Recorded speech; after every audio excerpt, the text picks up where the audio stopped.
Bienvenue dans ce nouvel épisode de Grandiose, le podcast où tu oses grandir.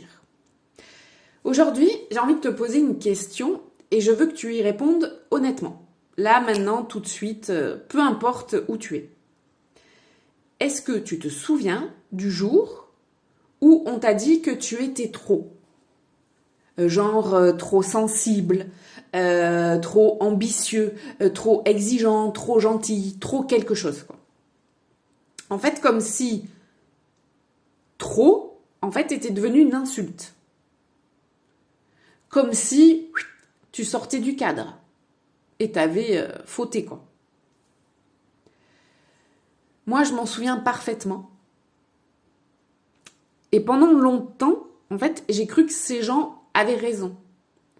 Parce qu'un jour, on m'a dit « t'es trop gentille ». Mais ça veut dire quoi ? Être trop gentille. Donc pendant 20 ans, j'ai évolué dans des entreprises où les règles non écrites étaient plus puissantes que les valeurs qui étaient affichées, tu vois, en réserve, par exemple.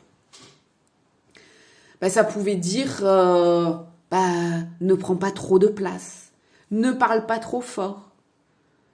Ne revendique pas un poste que tu mérites peut-être pas. Attends qu'on te le propose. Sois patiente, sois lisse, sois ceci, sois cela. Mais le problème, c'est que moi, j'ai appris à être ça. J'ai appris à rentrer dans ce moule. J'ai appris à mettre un voile sur ce que je ressentais, sur ce que je voyais, sur ce que je savais être vrai. J'ai même appris à douter de moi le jour où mon instinct, dérangeait un peu, quoi. Alors, le comble de tout ça, c'est que souvent, on appelle ça de la maturité professionnelle. Ouais, on t'apprend ça, la maturité professionnelle. Ou comment, confondre soumission et sagesse. C'est comme le jour où j'ai été torpillée pour un poste que franchement je méritais. Ma première réaction, ça n'a pas été la colère. De suite, j'ai été déçue. Mais déçue de moi. Comme si c'était ma faute, comme si j'avais pas été assez bien, assez performante, assez conforme. Si j'étais pas assez quelque chose. C'est ça que font les croyances limitantes. Alors, elles débarquent pas là comme ça un matin avec la pancarte « c'est bon, t'es pas assez machin ». Non. Elles s'installent doucement. C'est dans des petites phrases, mais qu'on te dit depuis que t'es enfant. Dans les fois où t'as senti que t'avais pas le choix. Même peut-être dans des humiliations que tu as encaissé en souriant parce que tu savais pas faire autrement. Je sais pas si c'est même sûr, oui, tu te souviens. Tu vas te souvenir de cette phrase que je vais te dire, qu'on a tous entendu au moins une fois quand on est gamin. C'est si t'es pas sage, le Père Noël ne passera pas. On est ok, ça, on y a tous eu droit. Un jour, franchement, je me suis surprise parce que j'ai répété cette phrase. Oui, ouais. Moi aussi, j'ai dit si t'es pas sage, le Père Noël, il passera pas. Alors que quand j'étais gamine, mais j'ai trouvé ça tellement cruel de me dire ça. Et bim, je l'ai ressorti. C'est ce genre de phrase, on t'apprend que pour obtenir ce que tu désires, donc quand t'es gamin, c'est quoi ? Une Barbie, un Playmobil, peu importe. Le truc dont tu rêves vraiment depuis des mois, tu dois être lisse.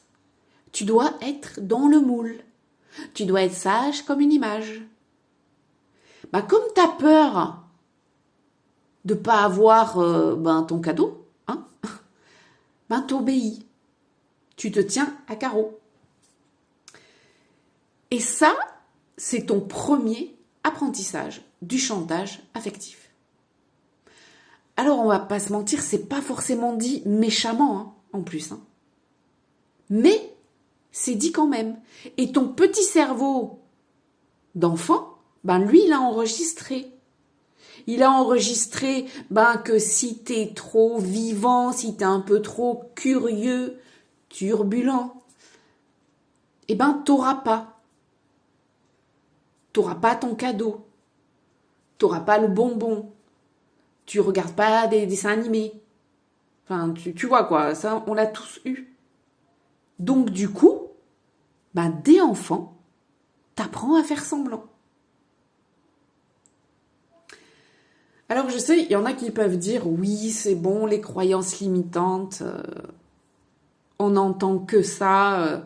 C'est vrai que dans le développement personnel, en fait, c'est devenu vraiment monnaie courante qu'on parle de croyances limitantes. Et du coup, pour certains, ça veut plus dire grand-chose.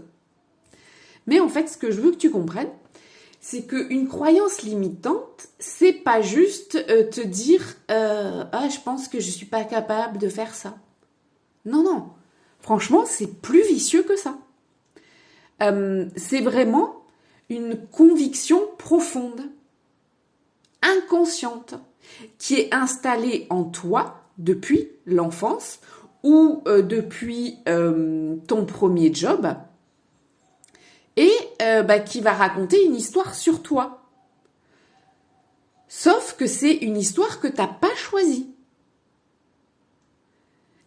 Mais à force, c'est une histoire qui est devenue ta réalité. Donc souvent, tu vas te dire ok, non, là je suis pas légitime. Non, mais lui, il fait mieux, donc il mérite plus que moi. Etc., etc. Mais le problème, c'est que dans le management, ces croyances-là, elles ont des conséquences concrètes. C'est-à-dire que tu vas avoir le manager qui va pas savoir dire non parce que on lui a appris que dire non, c'était être égoïste. T'as celle qui va surexpliquer chaque décision parce qu'elle pense que son autorité naturelle, elle suffit pas. Et bien sûr, il va y avoir celui qui s'efface devant Bernard. Parce qu'il a appris que le système avait toujours raison. Et lui, toujours tort.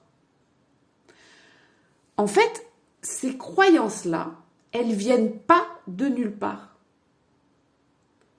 Et honnêtement, elles vont pas disparaître en lisant une petite citation motivante tous les jours sur Insta ou sur YouTube. Donc du coup, tu vas me dire, on fait quoi ? On déconstruit Juju. Mais attention, on déconstruit, mais on n'efface pas. Parce que ça t'a quand même amené quelque part, tout ça. Et on ne peut pas faire comme si ces croyances n'avaient jamais existé. Non, en fait, tu vas venir regarder tes croyances en pleine face. Tu vas venir, mais les débunker. Tu vas choisir consciemment de ce que tu vas y mettre à la place.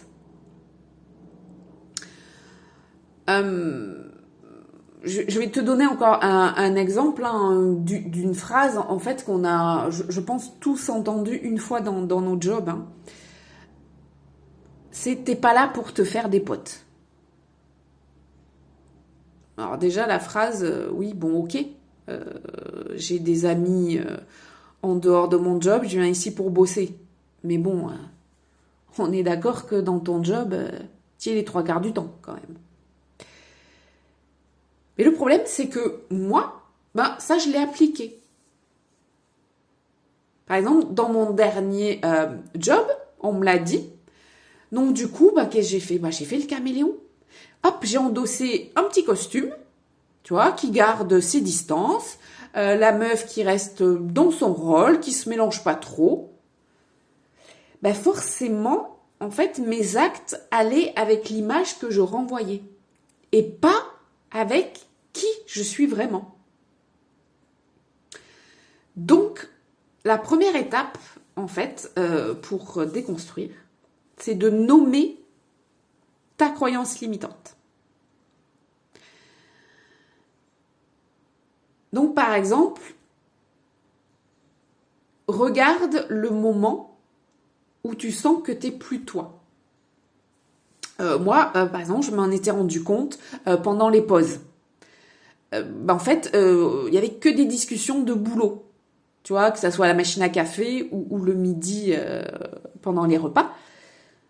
Et ça, c'était pas possible pour moi. Parce que, oui, j'aime l'humain, j'aime connaître les gens avec qui je bosse, et pas juste, en fait, qui ils sont dans le travail. Mais aussi qui ils sont dans la vie de tous les jours. Et ce décalage, en fait, entre ce que je vivais et ce que je suis profondément, ça a été mon signal.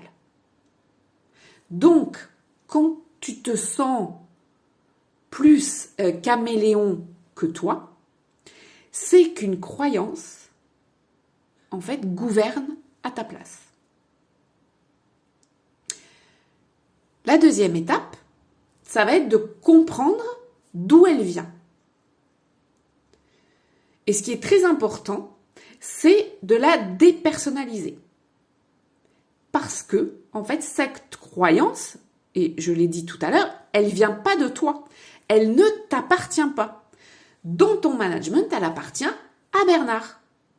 Elle appartient à des années de management qui, en fait, te font confondre autorité avec distance, proximité avec faiblesse. Et ça, c'est pas une vérité. C'est un héritage.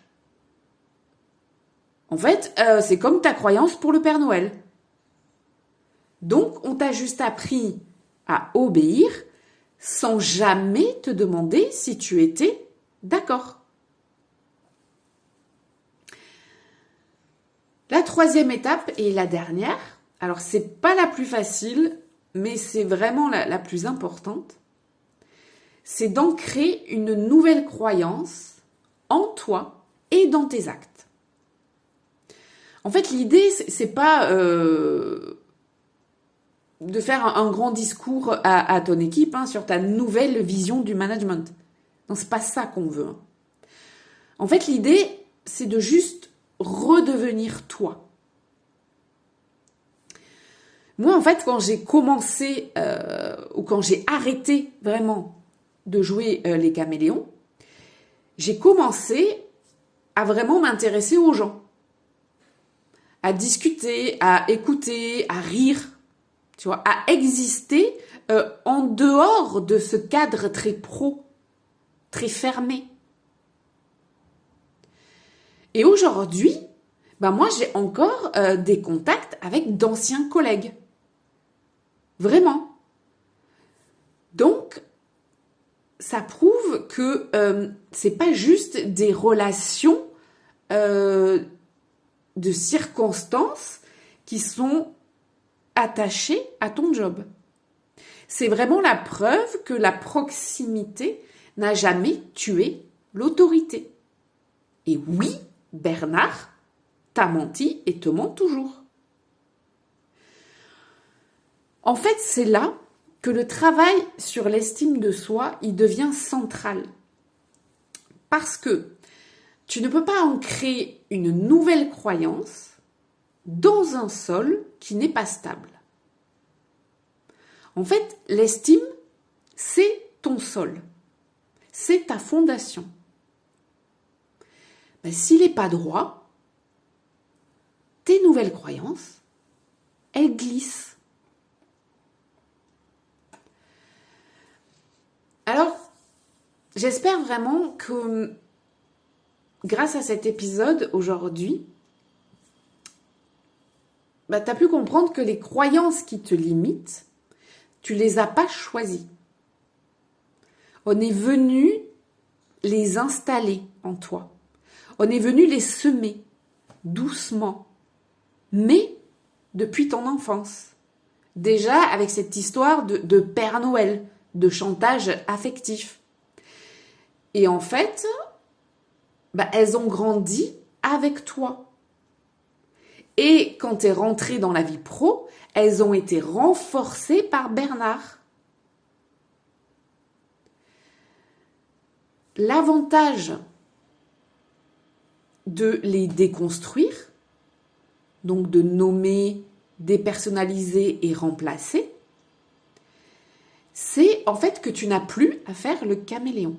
Tu n'as plus à endosser un costume qui n'est pas le tien, en fait, pour avoir le droit d'exister dans ton rôle de manager. Et le vrai bénéfice, en fait, celui qui change vraiment, c'est que tu te trouves toi. Tu apprends à être toi tout le temps, avec tes bons et tes mauvais jours. Tu ne mets plus, en fait, jamais de masque. Tu es un manager dont l'équipe, en fait, sent qu'elle peut lui faire confiance. Pas parce que il est parfait, mais parce qu'il est vrai.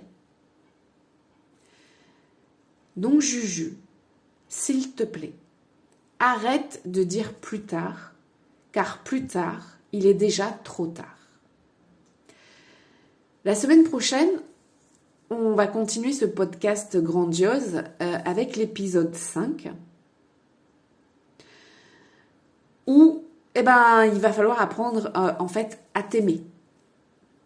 Et crois-moi, là, il va falloir aller assez loin. Ça peut faire un peu mal, mais c'est nécessaire. Donc d'ici là, je te souhaite une très belle journée et prends soin de ta flamme. À très vite.